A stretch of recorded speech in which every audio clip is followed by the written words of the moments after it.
All right, so before we finish the notes today, let's do this little warm up here, because you'll have two questions on your quiz on Monday when we take our quiz. One question will be um, a proof using the composite identities, and then another one will be something like this where you're condensing. So first of all, is it going to condense down to a sign identity or a cosine identity? It's got to be a sign identity because why, Brady? Yeah, we have one of each in each term, right? So that has to be signed. Now, it's not quite like how we like it, right?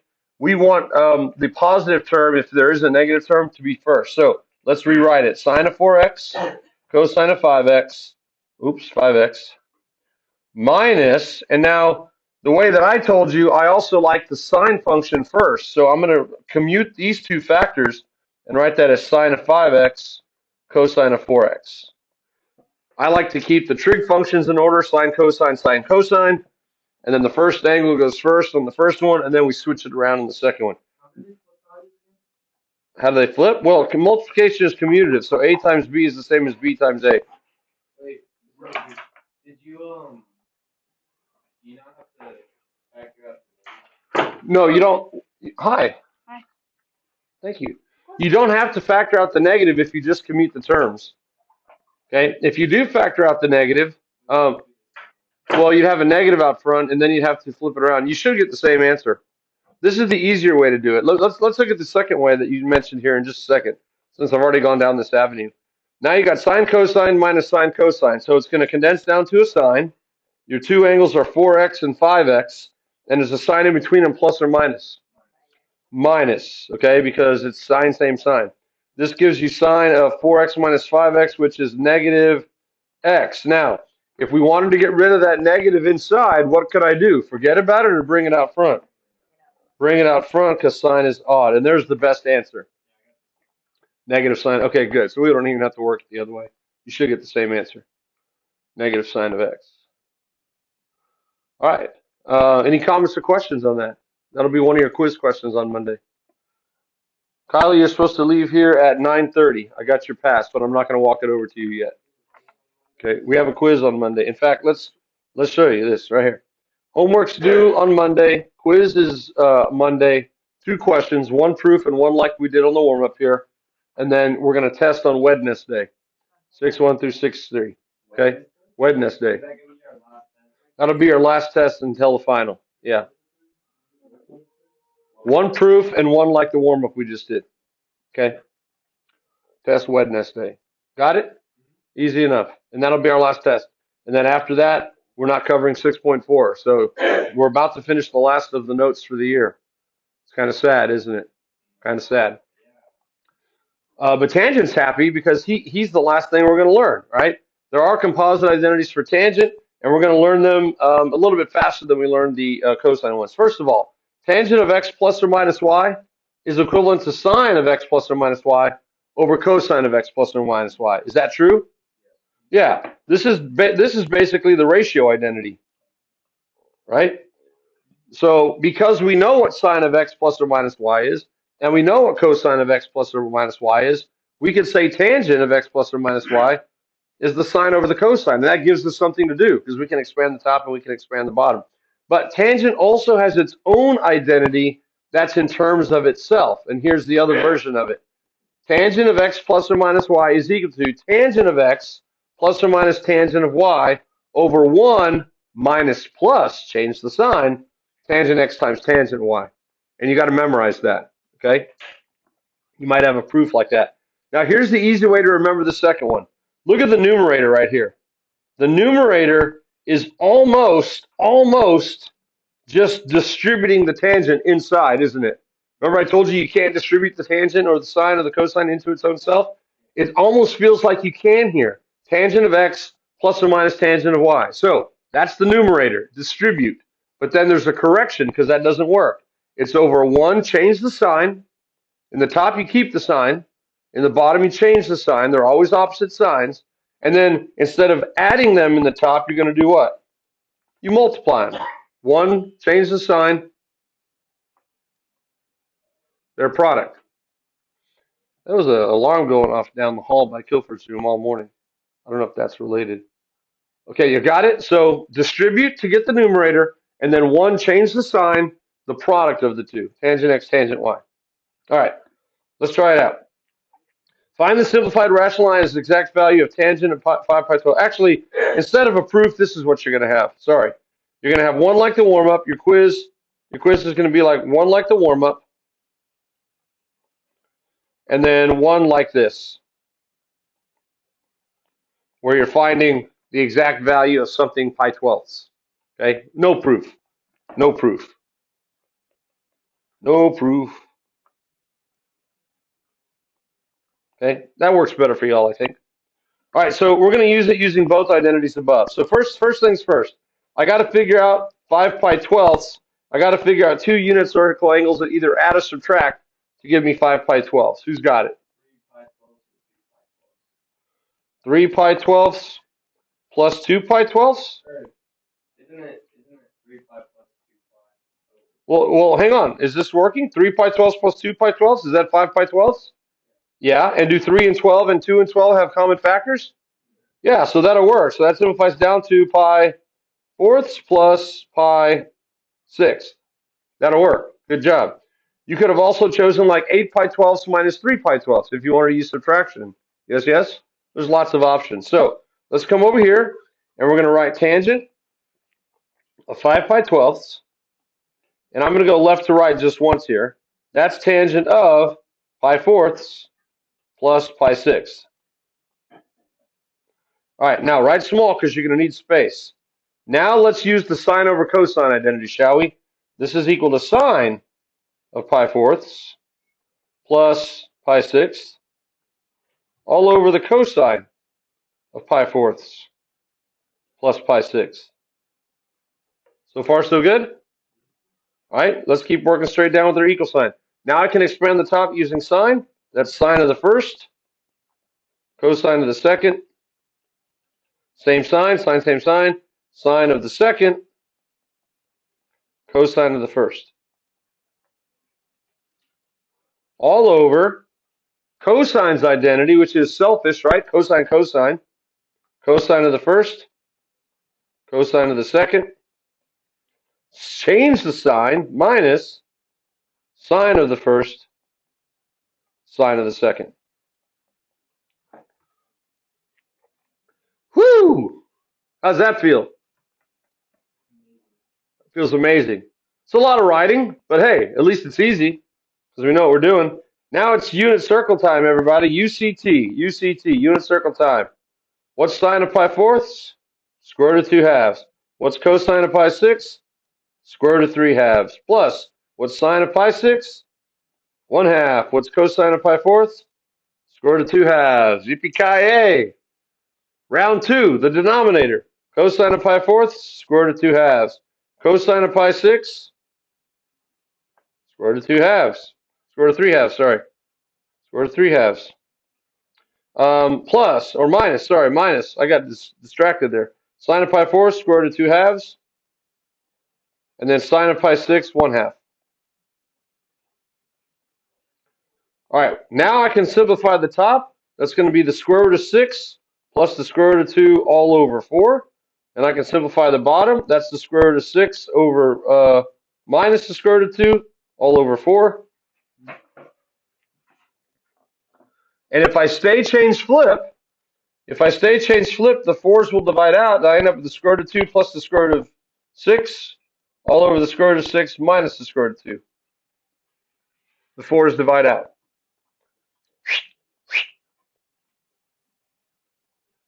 So is the quiz question be tangent or is it Tangent is a good one. You know why a tangent's a good one? Because it makes you do sine and cosine. So does that answer your question? well, so then cosine and sine. Yeah. So tangent is a good one to ask, right? I guess it puts 2 in Yeah. So will it be tangent? 1. Yeah, I guess. I like tangent. I like tangent a lot. Okay, now we could stop here. We could stop, but you know what? We're going to keep going. Let's come up here to a new column and just rewrite it. Square root of 6 plus square root of 2 over square root of 6 minus square root of 2. Do you remember when we were doing the unit circle, how we didn't like radicals in the denominator? You remember that? Let's go ahead and just see what happens if we rationalize the denominator. That is, if we make the exponent nice, rational, or we get rid of the fractional exponents. Now, because there's two terms down there, we have to multiply by the what of the denominator? The conjugate of the denominator. Yeah, the conjugate. Now, let's see what happens in the denominator when you multiply with the conjugate. Your radicals should go away because you get a difference of squares. Square root of 6 times square root of 6 is 6. The inner and outer cancel. You get minus root 12 on the inside, plus you root 12 on the outside. Those cancel. And on the end, you get minus root 2 times root 2 is 2. So you get 6 minus 2. That's what the bottom simplifies to. Now, on the top, you have the same quantity. So you're going to have to square, multiply, double square. Square, multiply, double square. So you square the first. And to get the middle term, because they're not opposites, they're the same, they're going to double. So you're going to get square root of 12 doubled, which is plus 2 square root of 12. Do you want us to do this in the quiz as well? Sure. Yeah. Oh, yeah. If we do it in class, I'll expect you to do it. Yeah. Maybe. Yeah. This is a good question. And then plus 2. Y'all can do this. It's just algebra. It's just algebra.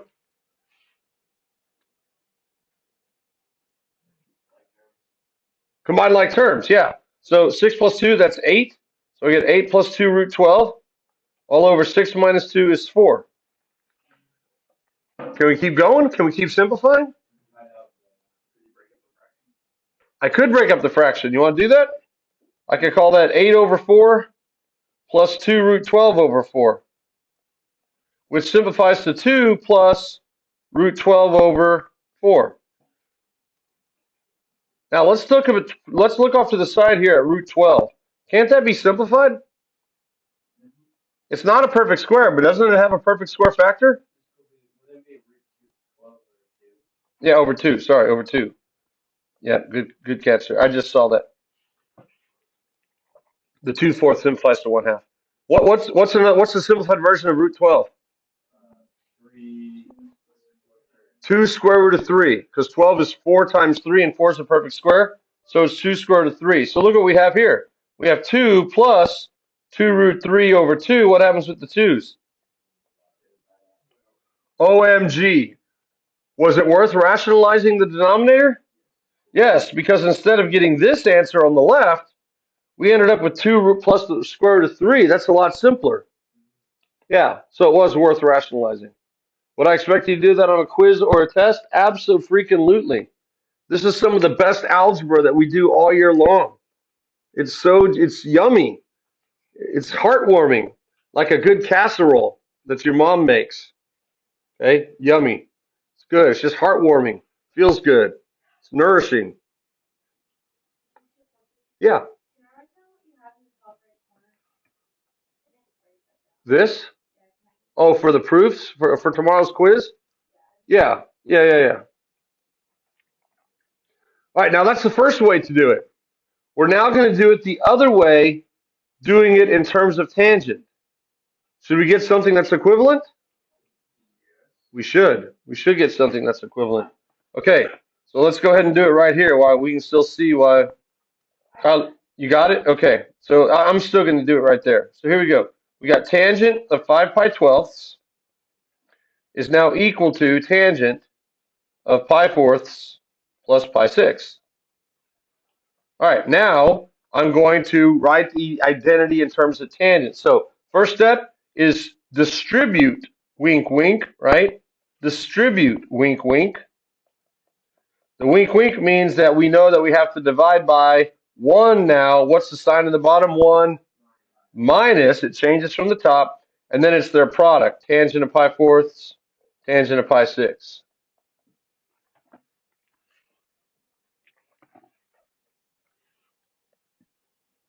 All right, now we evaluate this. What's tangent of pi fourth? 1.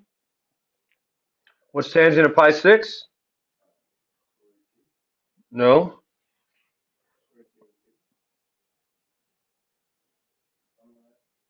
Well, pi 6 is square root of 3 halves, 1/2. Yes?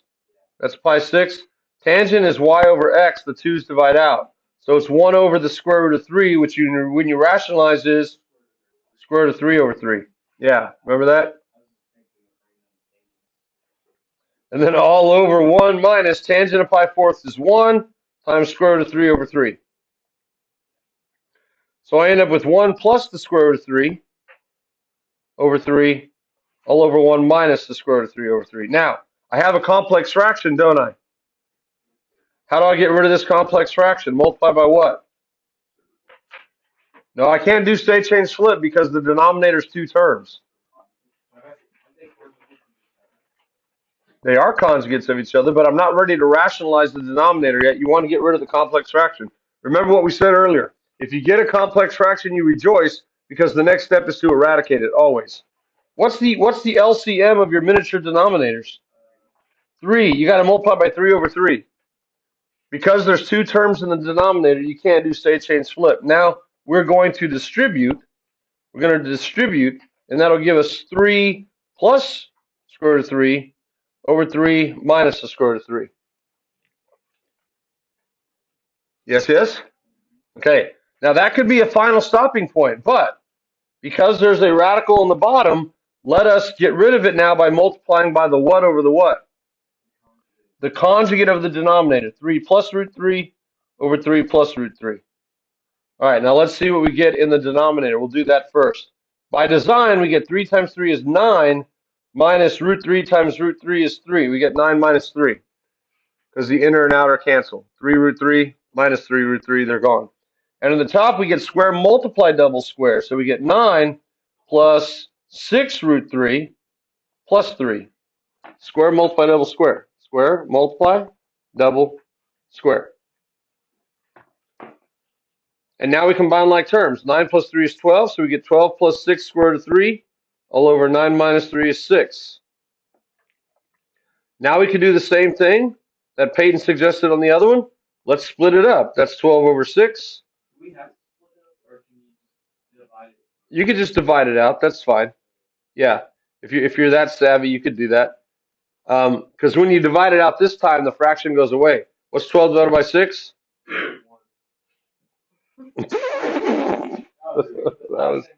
Yeah, you're doing 6 divided by 6. You were one step ahead of me.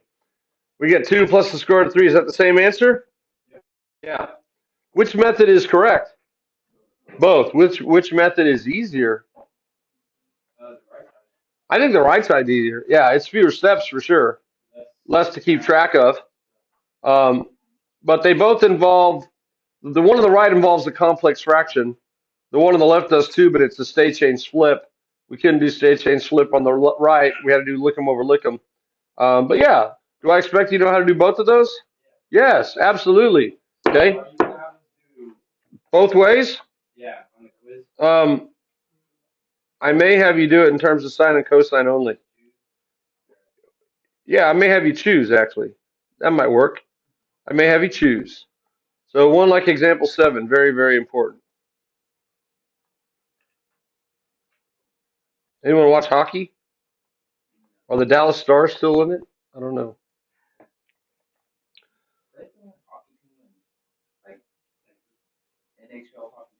I think so. Yeah. I watched the Korpi ice race one time. Oh, yeah. They're like junior league. Yeah. I never got into hockey. Just never did. I don't know. I watch it and I lose track of where the puck is all the time. I'm like, who's got the puck? Yeah, the fights are good. That was a good fight the other day. I saw on Sports Center. They showed that. All right, example 8. Prove the following identities. So draw a line down the middle. Draw a line down the middle. What side do you want to start on? The left side, because I can expand it, right?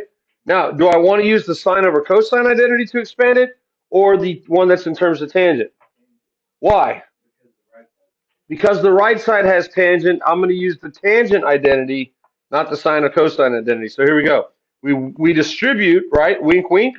Tangent of theta plus tangent. Oops, I must have misspelled tangent. Tangent of pi fourths. Wink, wink. And then it's all over 1 minus tangent of theta times tangent of pi fourths. Now I can simplify because I know tangent of pi fourths is what? 1. So I get tangent of theta plus 1 all over 1 minus tangent of theta times 1. Is that the right side? Oh, it's so close. All I got to do is do what in the numerator? Switch them around, which is the commutative property of addition. 1 plus tangent of theta, and in the bottom, anything times 1 is itself, so I get 1 minus tangent of theta, and then it's sphere of the horn. Sphere of the horn. Yeah, so that wasn't that bad. You might prefer that on the quiz instead of tangent of 5 pi 12ths or something. But you'll get a chance to show up with these kind of proofs on your test next Wednesday on part 2.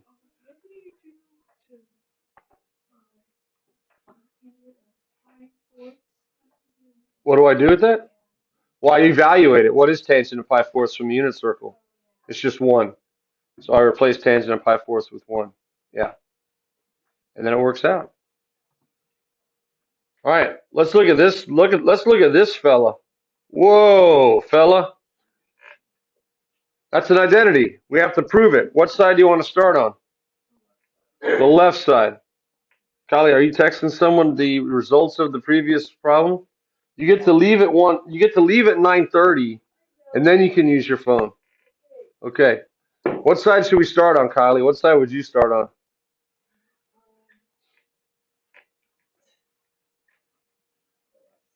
I would start on the left side as well. Why?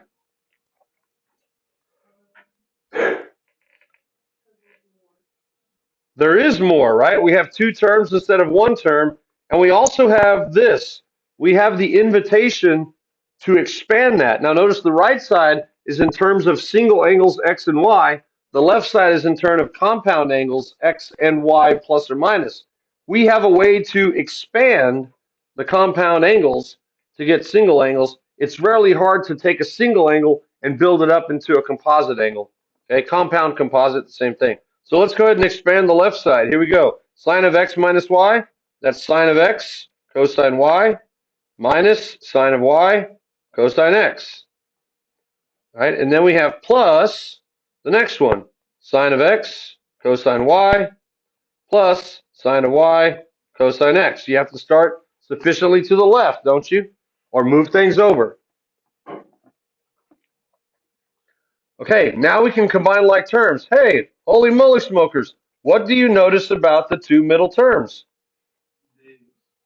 They subtract out, and we're left with just sine x cosine y plus sine y cosine x.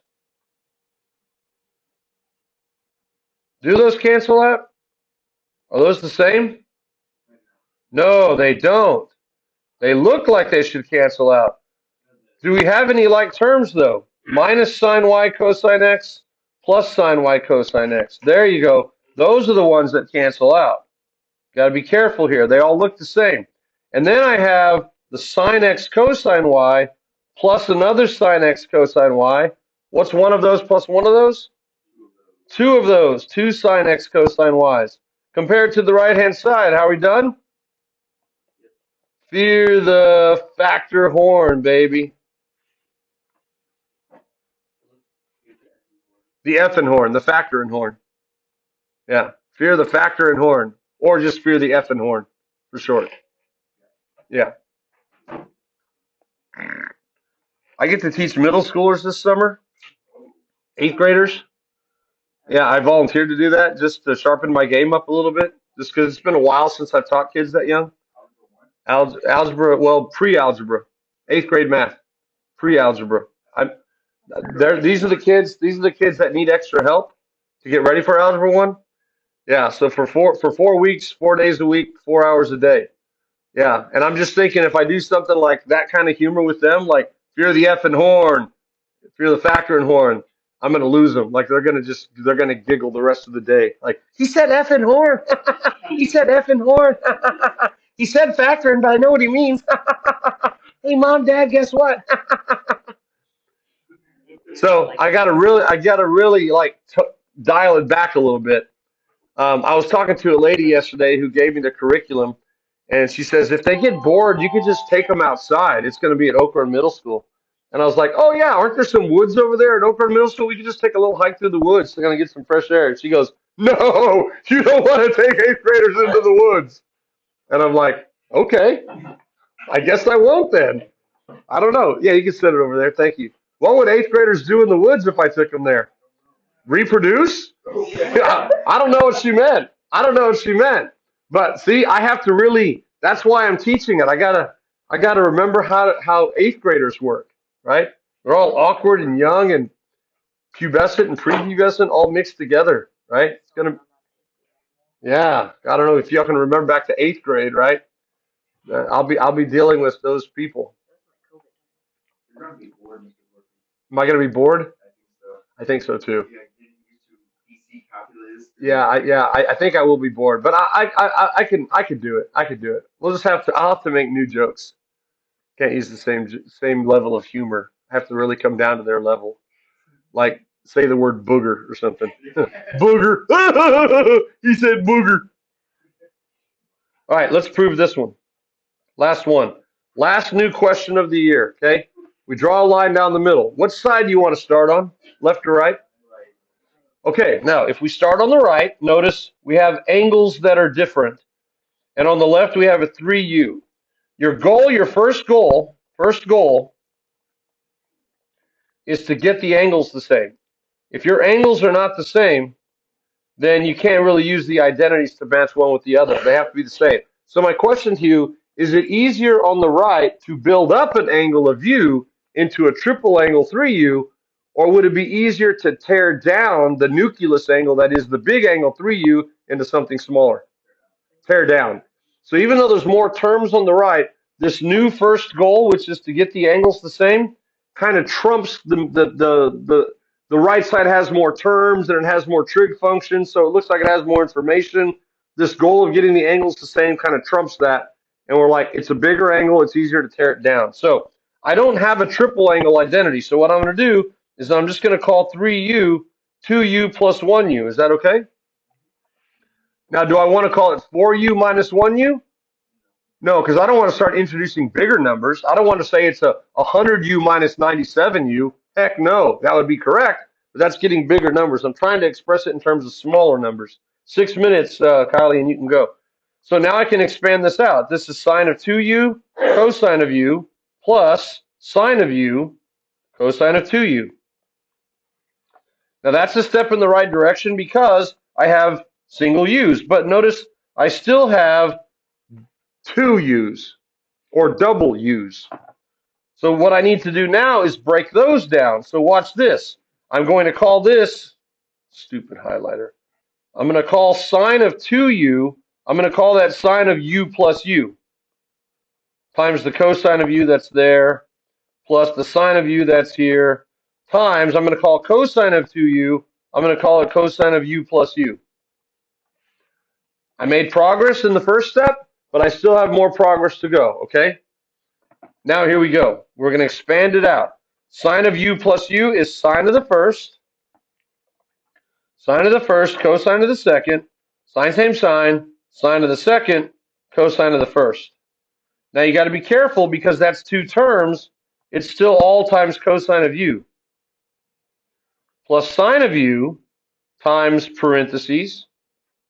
Okay, we might need to move this over a little bit. I need more room here. That's a good thing about notability. We can just move it over. All right, and then cosine of U, that's cosine of the first, cosine of the second. Change signs, sine of the first, sine of the second. Now, notice in the blue parentheses, because the angles were the same, I have sine U cosine U plus sine U cosine U. That turns into sine of, that changes into the sine 2 sine of U cosine U. 2 sine of U cosine U. So it goes back to one term, times cosine of U, and then plus sine of U. Notice the cosine of U becomes cosine squared of U minus sine squared of U.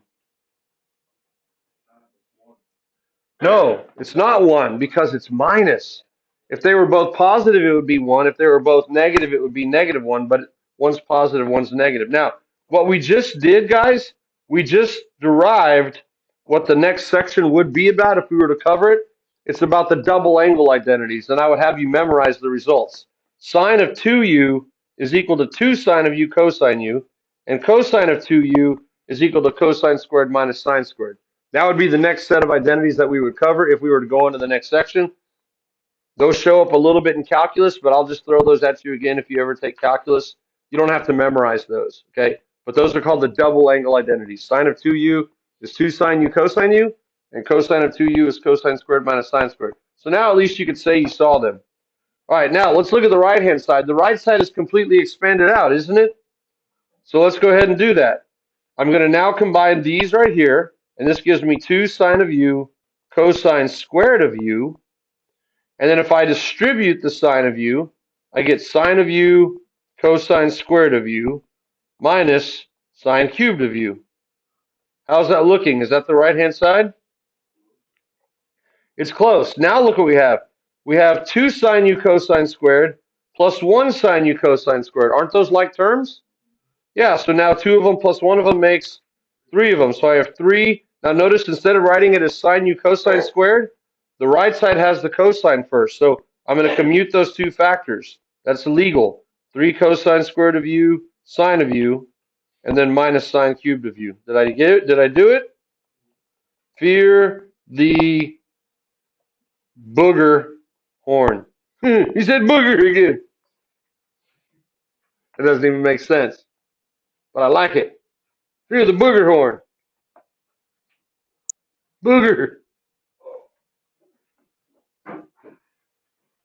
And that's it. That was the last question of the year. Right? We're not doing 6.4. No, 6.4, we just did 6.4. Sine of 2u is 2 sine u cosine u, and cosine of 2u is cosine squared minus sine squared. That's 6.4. We just kind of did it in this example. I don't even keep track of them because it would make me too sad. Okay, we're done with the notes. Any questions? How'd you like pre-calculus? Did you like it? It's over. Now it's just review and test for the final. Well, we got to test over this stuff too. But that's it. That's all pre-cal. Congratulations. You survived.